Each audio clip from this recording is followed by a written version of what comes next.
दीदी हट जा। तू तो छोटा ही ऐसे ही बोलत रहे ली। हटा हटा हटा हटा बैठ जा बैठ बढ़िया से।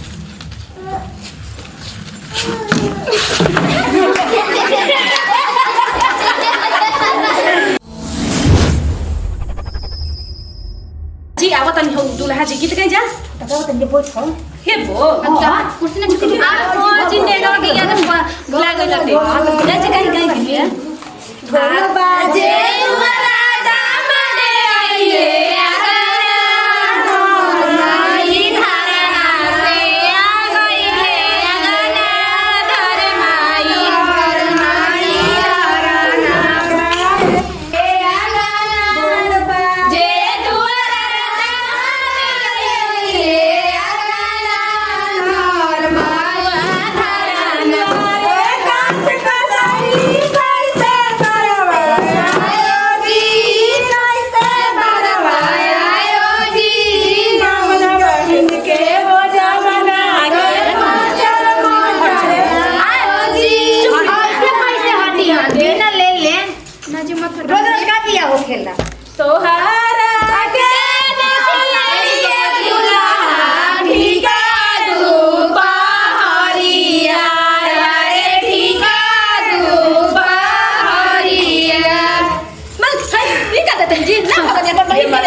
कितना ले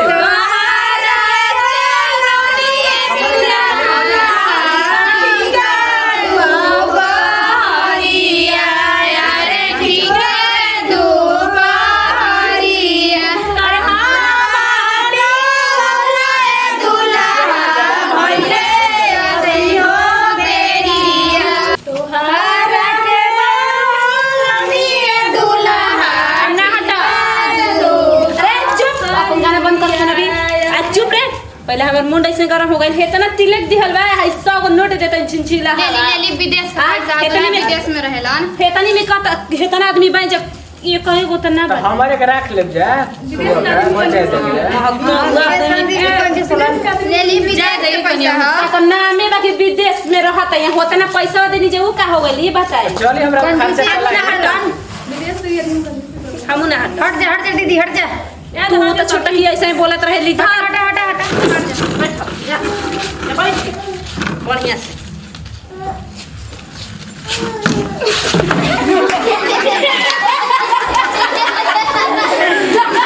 ये कुछ काम होता है इसके काम में क्या होता है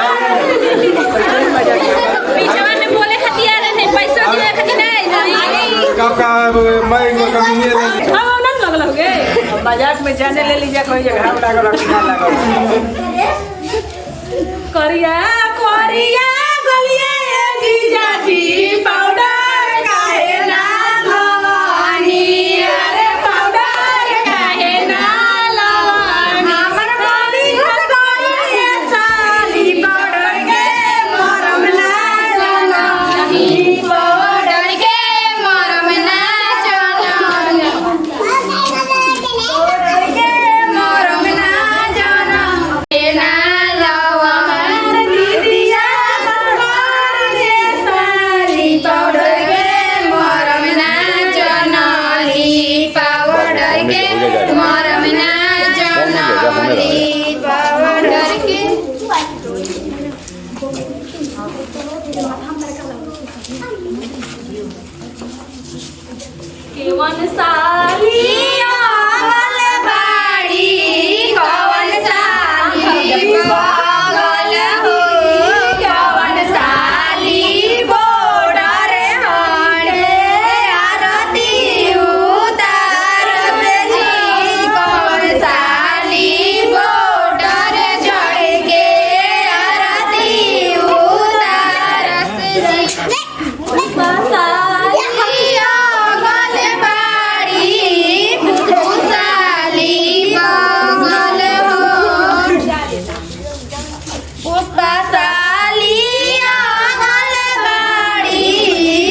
बोले के बाद ठीक है बा चले ए राम पहले ही से रेडी रही काजी कुछ भार गई जाए दूल्हा तू दवा लेनी और ती में पैसा पैसा दे ना कोई नहीं। कमजोर दूल्हा लगता वन की ना बुद्धि अब दे हम ना बोले सास वाली जीजा जी कोना जूस जीजा जी जूस जीजा जी कोना जूस जीजा जी 1 रुपया ना डॉलर ले राती में कोना जूस जीजा जी 1 रुपया ना डॉलर कोना जूस जीजा जी इधर अपन पैसा का कहले 10 रुपया डाले के हमनी का भी जानत नहीं ओमे 1 रुपया मिला के 11 रुपया का के सगुने हमनी के कह देती 10 आज रुपया 1 रुपया लिया जाला काहे के 1 रुपया हो जाला अरे बाबू काहे ना पैसा 2 लाख लेम काहे के 7 लाख मांगल तब विदेश वाला पैसा का हो गई हां अपन लड़के अपन का शांत रहे ए तो रोगा सब देने हां तो कम से कम तो सालियों का तो होगे कि आती है हमर मिले के चाहिए हमनी के ना हेका बोका ने तड़ी बढ़ले वाला का नया मिलत ऐसा ना ना के फोटो तार पसंद है मोनी साहब लागत है नहीं धर जा दाढ़ी बढ़ा सही में हमनी के जन पैसा घरे हमर बाप जाके हमर दीदिया के बियाह देलन हम जल्दी तो हमनी के बियाह ना करबै का बोका रो तो देखे 1 रुपया के कंजूस से तो घर कहते कि बड़ा सुघर दूल्हा था तो दूल्हा ना बाबा ने और कुछ तो सुगर नहीं थी देखे में सुनर टाई पहने में हूं हां दे पैसा अबरी दे दी बाबूजी काहे खातिर एती कहले बने दे दी साली हिया देला है मम्मी देला है नहीं परिच अने चल हम जल्दी तो आई देना करती आरती उतारे हम ससुर में जाते हमरा का कहियो सारे लोड़ा होई दे कहले दी देख हम दांत कमजोर बा आराम से पड़ी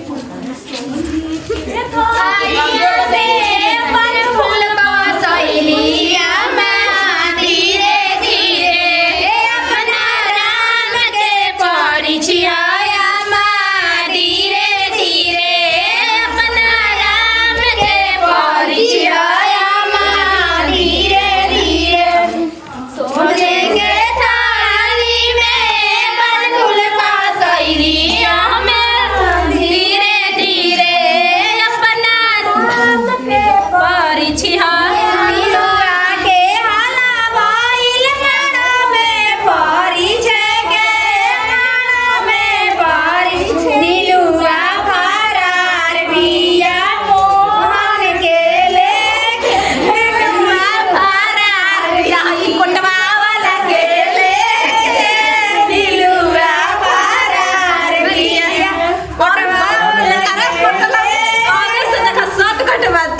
कोई उनका काम चलावे के रहे तू जाके उनके परिषद ज्यादा की लाइन मारत रही पहले ही से चुप रही जा तब का मिलुआ फरार बिया मोहनिया के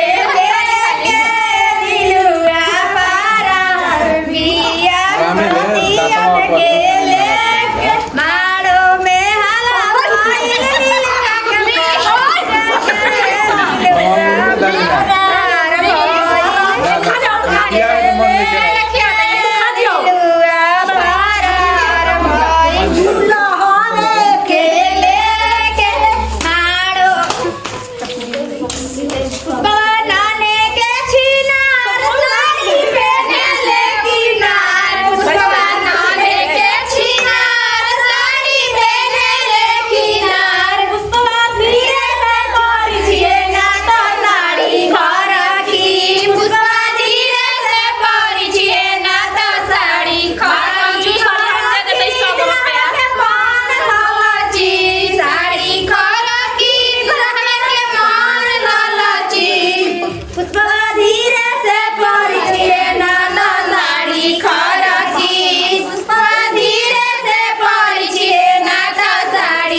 पापा बावन छोट बाड़ी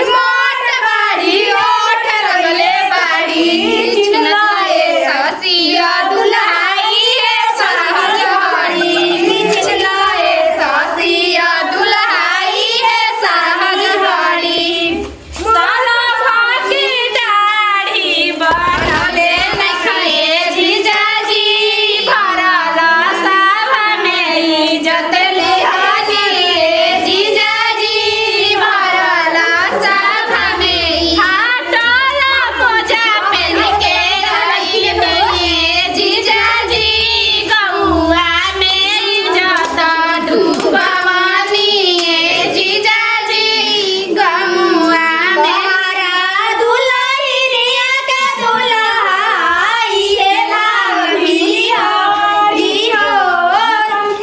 जानी चलई है दुल्हा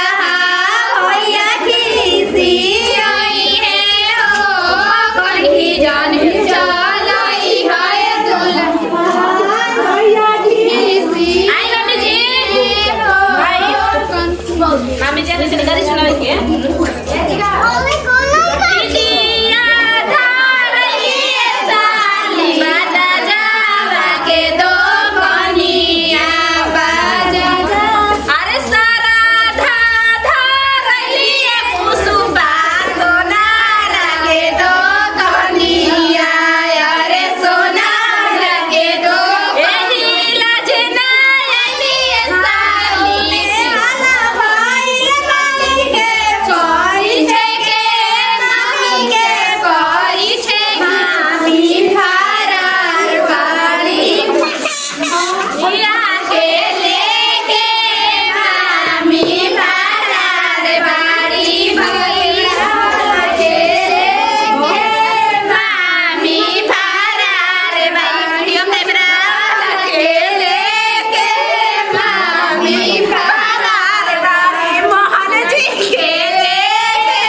मन करता कम मारी अभी दोबारा परीक्षा करे ए दीदी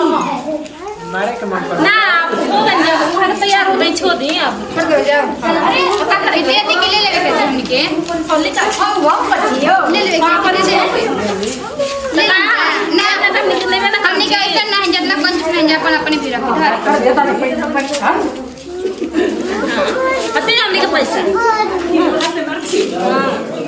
काड़ी काड़ी नोट के खरीदल है ये जीजाजी जवन दीदिया कोई तो मन करत रे जीजाजी जवन दीदिया कोई तो मन करत रे जीजाजी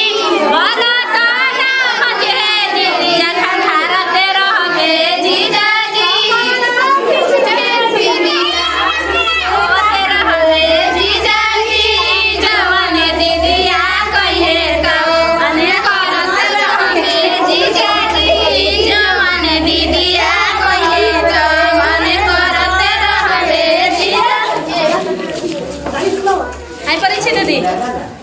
आशीर्वाद बढ़िया दे पैसा निकाले सोने के पालने के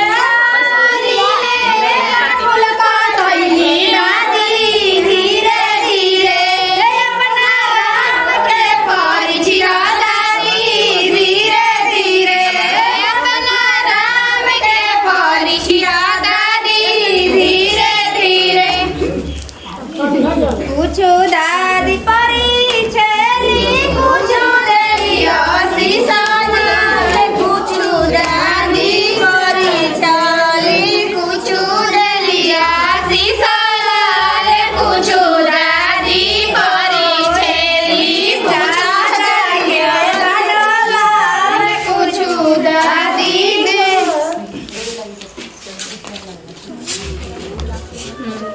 माई तोरे बाउरा रे दुल्हा गजरो नानी देखले अरे गजरो नानी दीदिया तोरे छिनारी रे दुल्हा गजरो नानी देखले अरे गजरो नानी मौसी तोरे खेलाड़ी